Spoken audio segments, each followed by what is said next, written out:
Hello, and welcome to this week's edition of Checks and Balances TV. Today's program is entitled, Make Your 2012 Resolution to Become Financially Fit. So let's see how today's news may impact your financial future. As 2012 gets underway, many Americans have made it their New Year's resolution to become financially fit. The beginning of the year is traditionally the perfect time for people to start fresh and make plans to begin paying down that holiday debt and saving more money for retirement.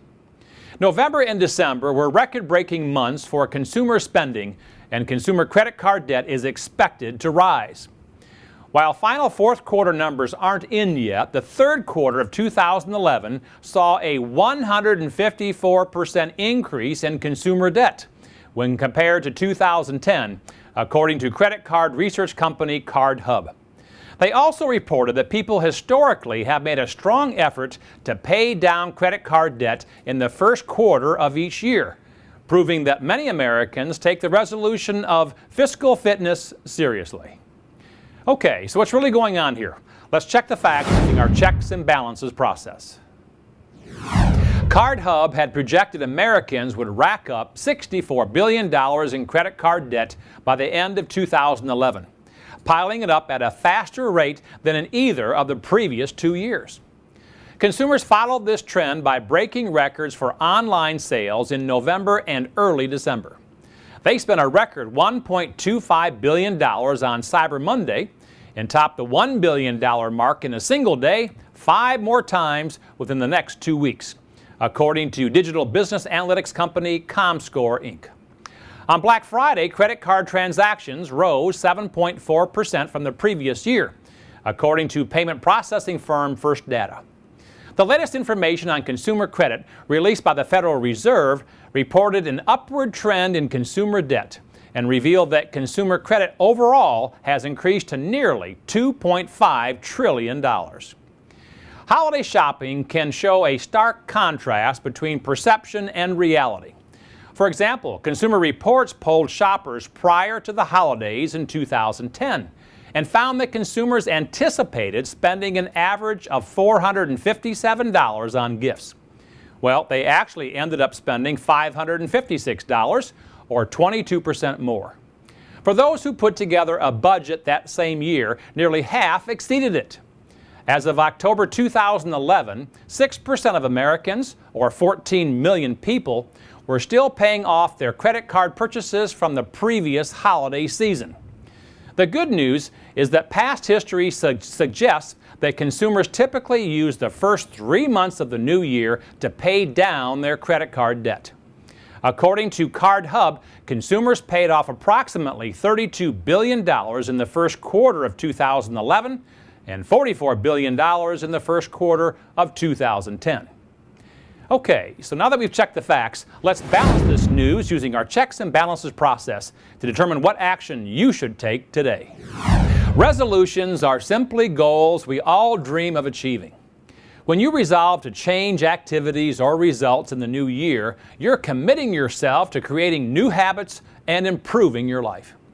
To become financially fit in 2012 and make good on your financial resolutions, you should focus on a written plan and be willing to sacrifice to reach your goals.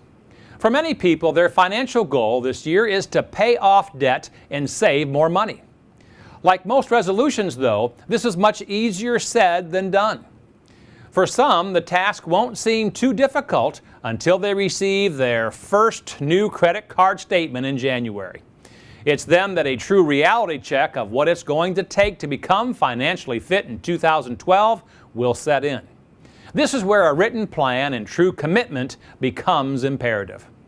Without putting a structured financial plan in place, your debt has a better chance of growing than shrinking.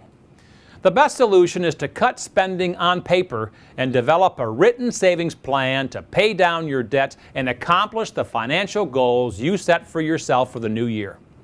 Setting clear goals is an important step in the process. First, figure out the total amount you need to save each month to pay down or pay off your debt. Then determine how much money you need to set aside each week or month to reach your goal. And if you're worried about having enough willpower to put aside the necessary money each month, automate your savings.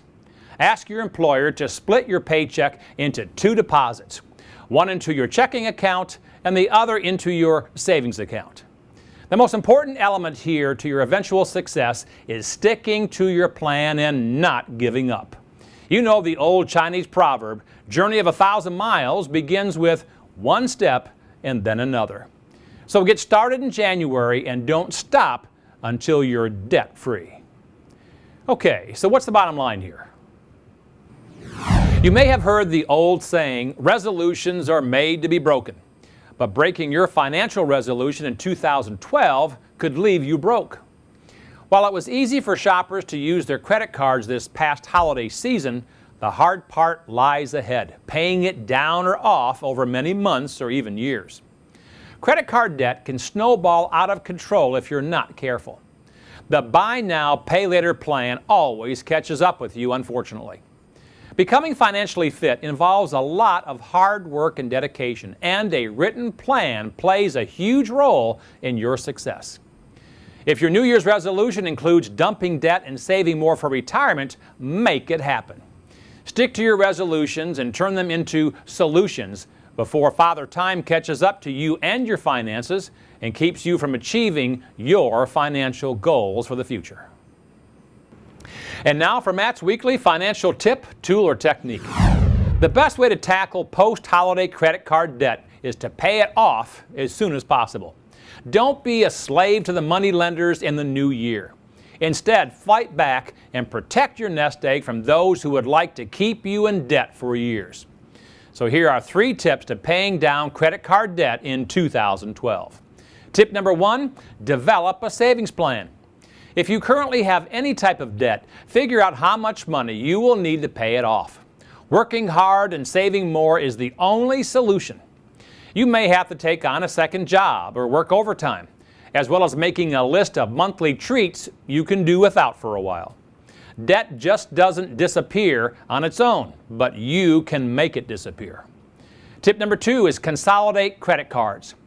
Debt consolidation can be a great strategy to reduce your interest rate and pay off more principal than interest each month. You simply transfer balances from high interest accounts to low or no interest promotions by other credit card companies who want your business. Just be sure you don't reduce your monthly payments and then go out and buy more stuff. Tip number 3 is go on a spending diet.